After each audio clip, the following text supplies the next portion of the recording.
مسجد میں پڑھنے کے لیے حاضر نہیں ہوتے، لیکن نماز ہونے کے 15 منٹ کے بعد آ کر اپنی دکان کو ضرور کھول لیتے ہیں۔ یہ 15 منٹ کے لیے اللہ کے لیے قربانی نہیں دی جا سکتی۔ یہ وہ لوگ ہیں جو جانوروں سے گئے گزرے ہیں۔ میرا جملہ سخت ہے لیکن اللہ کی قسم حقیقت ہے۔ مثال دے کر سمجھاتا ہوں۔ ایک شخص نے کتا پالا ہوا ہو، یہ کتے کا خالق مالک نہیں ہے، رازق نہیں ہے، 2 وقت کی روٹی ڈالتا ہے، اور روٹی بھی گھر کی بچے ہوئے ٹکڑے ڈالتا ہے، ہڈیاں ڈالتا ہے۔ اب وہ کتا بیٹھا ہوا ہو اپنے 5-10 کتوں کے درمیان، یہ اس کا 2 وقت کی روٹی ڈالنے والا اس کے پاس سے گزرے، اور اس کا نام اس نے ٹومی رکھا ہوا، کہتا ہے ٹومی۔ اس کی آواز سنتے ہی کیا خیال ہے، کتا اپنے باقی کتوں کو چھوڑ کر بھاگ آئے گا یا نہیں؟ مشورہ تو نہیں کرے گا ان سے، پوچھے گا تو نہیں جاؤں یا نہ جاؤں؟ وہ ساری محفل کو برخاست کرتا ہے، چھوڑتا ہے، اور بھاگ کر اس کے پاؤں میں گر جاتا ہے، دم ہلاتا ہے، زبان سے اس کے جوتے چاٹتا ہے۔ اگر باقی کتے اس سے کہیں بے وقوف، ہم تیری برادری کے تھے، ہم تیری نسل کے تھے، ہم تیرے خاندان کے تھے، یہ تیرا باپ ہے، یہ چچا ہے، یہ ماموں ہے، یہ ماں ہے، یہ خالہ، ہمارے ساتھ بیٹھا گپے مار رہا، ہم 4 ٹانگوں والے، 2 ٹانگوں والا پاس سے گزرا، اس نے ٹومی کہا اور تو ہمیں چھوڑ کر بھاگ گیا، ہم سے اجازت بھی نہیں لی۔ بیوی بچوں میں بیٹھ کر نماز سن کر، آذان سن کر، تکبیر سن کر نہ اٹھنے والوں، یہ جانور زبان حال سے ان رشتہ داروں کو کیا کہے گا؟ کہے گا مانتا ہوں تو میری ماں ہے، تو باپ ہے، تو چچا ہے، تو ماموں ہے، تو خالہ ہے، تو دوست ہے، مانتا ہوں تم میری برادری والے ہو، جس نے بلایا وہ میرا مالک تھا۔ کہے گا یا نہیں کہے گا؟ میں کیوں تمہیں چھوڑ کر بھاگا؟ جس نے بلایا وہ میرا مالک تھا۔ اے لوگوں، کیا مجھے اور آپ کو اللہ نے پیدا نہیں کیا؟ کیا ہمیں رزق اللہ نہیں دیتا؟ کیا یہ پیاری آنکھیں ہمیں اللہ نے نہیں عطا کی؟ کیا یہ پیارا چہرہ ہمیں اللہ نے نہیں دیا؟ کیا یہ سلامت جسم مجھے اور آپ کو اللہ نے نہیں دیا؟ کیا اس سورج کو اللہ نے میرے اور آپ کی خدمت کے لیے پیدا نہیں کیا؟ 1 گھنٹہ بلب جلاتے ہو، بیوی سے کہتے ہو یہ فضول بلب جل رہا ہے، تمہیں پتہ نہیں بجلی کا بل آئے گا، کبھی سورج کا بل بھی آیا؟ یہ اللہ کا نازل کردہ میٹھا پانی پیتے ہو، کبھی اس پانی کا بل بھی آیا؟ یہ ہوا بند ہو جائے تو ہماری زندگی ختم ہو جائے، کیا کبھی اس ہوا کا اللہ کی طرف سے بل آیا؟ یہ پوری کائنات اللہ نے آپ کے لیے پیدا کی ہے اور آپ کو اپنی عبادت کے لیے پیدا کیا ہے۔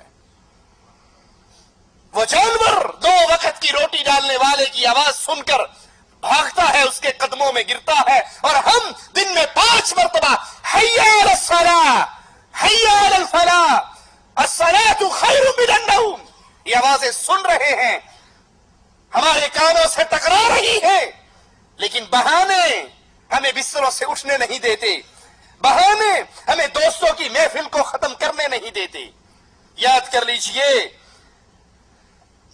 اللہ کے رسول علیہ الصلوۃ والسلام منافقین اور مومنین کے درمیان جو عہد بیان کر رہے ہیں وہ نماز ہے، جس نے اس کو چھوڑ دیا اس نے کفر کیا۔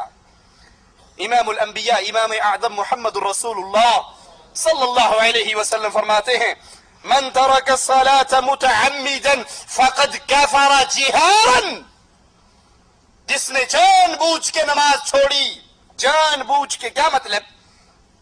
اس کو پتا ہے نماز کا وقت داخل ہو چکا ہے، اذان سن چکا ہے، تکبیر سن چکا ہے، لیکن وہ کہتا ہے جی مولوی صاحب یہ جو ڈرامہ میں دیکھ رہا ہوں نا، یہ آخری سیریز ہے، یہ آخری ہے، اور یہاں پر ابھی فائنل ہونے والا ہے کہ وہ جو لڑکی تھی فلاں کے عشق میں مبتلا ہوئی، اس کی اس سے شادی ہو سکے گی یا نہیں؟ اگر اب نماز کے لیے اٹھ کر چلا گیا تو وہ جو آخری لب لباب سین تھا میں اس کو دیکھنے سے محروم ہو جاؤں گا۔ اچھی مولوی صاحب نماز کیا، اذان تو میں نے سن لی، لیکن آپ نہیں جانتے شاہد افریدی بیٹنگ کر رہا ہے، اگر اس نے کوئی چھکا لگا دیا یا یہ آؤٹ ہو گیا تو وہ جو سین ہے وہ میں دیکھنے سے محروم ہو جاؤں گا۔ ارے ایک میچ تیرا شیطان سے لگا ہوا ہے، اگر اس نے تجھے آؤٹ کر دیا اور موت کا فرشتہ اٹھا کے لے گیا تو پھر اللہ کے سامنے کس منہ سے کھڑا ہوگا؟ کئی نمازی آ کر امام صاحب کو کہتے ہیں امام صاحب ذرا نماز کا ٹائم چینج کر لو. جی کیوں؟ 8:30 بجے کی بجائے 8:45 کیوں کر لیں؟ کہا جی وہ جو ہے نا 8:30 بجے 8:35 پہ ڈرامہ ختم ہوتا ہے اور 8:30 پہ نماز کھڑی ہوتی ہے، ذرا مہربانی 10 منٹ آپ آگے کر لیں تو اڈا کی جانا ہے، ساڈا کم سر جانا ہے. لا حول ولا قوت الا باللہ. اور امام الانبیاء امام اعظم فرما رہے ہیں جس نے نماز چھوڑی اس نے کھلا کفر کیا. فقط کیفا جہارن، اس نے اعلانیہ کفر کیا، کھلا کفر کیا کہ اللہ بلا رہا ہے، آوازیں پڑھ رہے ہیں، اور یہ آنکھ کھول کر مسجد کی طرف قدم نہیں اٹھاتا. اسی لیے امام الانبیاء امام اعظم محمد الرسول اللہ صلی اللہ علیہ وسلم جب قبر کے اندر ایک منظر آپ کو دکھایا جاتا ہے، ایک شخص کے سر پہ فرشتہ مقرر ہے جس کے ہاتھ میں بہت بھاری پتھر ہے، وہ اس کے سر پہ مارتا ہے، وہ پتھر لڑکتا ہوا دور چلا جاتا ہے، سر اس کا ریزہ ریزہ ہو جاتا ہے، یہ جا کر پتھر اٹھا کے لاتا ہے یہاں تک کہ سر دوبارہ اپنی اصلی شکل میں آ جاتا ہے. یہ پھر پتھر مارتا ہے اور اس کا سر پھر ریت بن جاتا ہے، پتھر دور جا کے گرتا ہے، یہ پھر اٹھانے جاتا ہے. جبرائیل کہتا ہے یا رسول اللہ صلی اللہ علیہ وسلم قیامت کے قیام تک اس کے ساتھ یہی ہوتا رہے گا. پوچھا یہ کون ہے؟ یہ کون ہے؟ یہ کون ہے؟ اللہ تجھے تیری رحمت کا واسطہ ہمیں اس بد نصیب کے ساتھ نہ بنانا، ہمیں اس بد نصیب کی جماعت میں شامل نہ فرمانا. کہا یہ وہ ہے جو فرض نمازوں کے وقت سوئے رہتے تھے، یہ وہ ہے جو فرض نمازوں کے وقت سوئے رہتے تھے.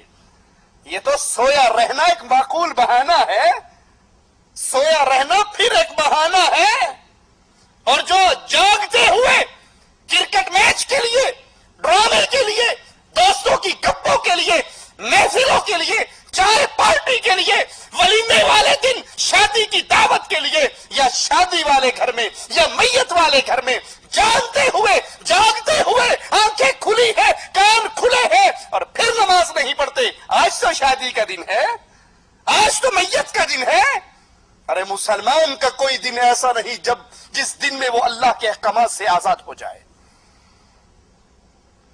امام الانبیاء قائد اعظم محمد الرسول اللہ صلی اللہ علیہ وسلم جنگ کے موقع پر کافروں کے ایسے گھیرے میں آئے کہ نماز پڑھنا ناممکن بن گیا، وقت نکل گیا.